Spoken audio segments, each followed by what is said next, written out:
Alhamdulillah setelah menempuh perjalanan sekitar 7 sampai 8 jam, akhirnya kita sampai di Sunan Gunung Jati. Alhamdulillah kita mulai memasuki pintu masuk ke makamnya Sunan Gunung Jati, dan teman-teman bisa lihat ya, di sini banyak banget kotak amal, dan sekiranya teman-teman punya kelebihan ingin bersedekah, boleh masukin koin-koinnya.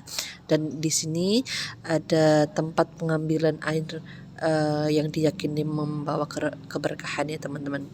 Dan setelah mengambil tadi kita udah mengambil air, kita masuk ke makamnya Sunan Gunung Jati. Masya Allah ya, walaupun ini sudah malam ya teman-teman, bisa lihat di sini tuh masih banyak banget pengunjung yang berdatangan untuk ziarah ke makamnya Sunan Gunung Jati. Ini kita udah mulai masuk. Nah, ini kita udah di dalamnya ya teman-teman. Nih panitinya sedang mendaftarkan untuk rombongan yang akan masuk ke makamnya Sunan Gunung.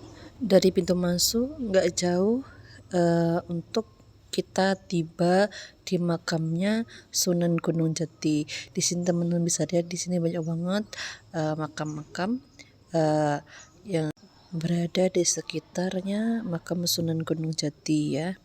Dan ini kita sudah sampai, dan masya Allah di sini masih banyak banget peziarah yang sedang berdoa untuk Sunan Gunung Jati sendiri. Dan ini teman-teman bisa lihat, ini adalah pintu untuk di dalamnya ini ada makamnya Sunan Gunung Jati ya teman-teman. Setelah itu kita membacakan Yasin dan tahlil untuk beliau. Setelah itu ada pembacaan doa yang kita mewasilahkan dengan berwasilah Sunan Gunung Jati, yang diyakini doa-doa apapun yang kita hajatkan insya Allah diijabah. Dan teman-teman bisa lihat kita tuh sampai di sana itu pukul 1 pagi. Ya bayangin gak sih, pukul 1 pagi di sana masih banyak peziarah yang sedang berdoa dan membacakan Yasin dan tahlil di sana.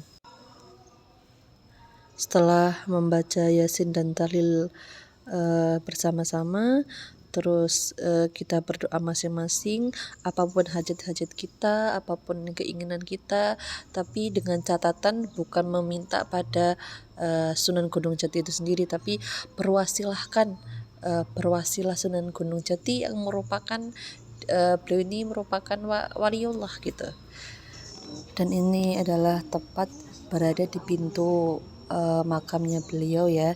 Alhamdulillah masih dapat kesempatan untuk bisa bergeser tempat duduk di depan makam beliau. Masya Allah. Lanjut part 3.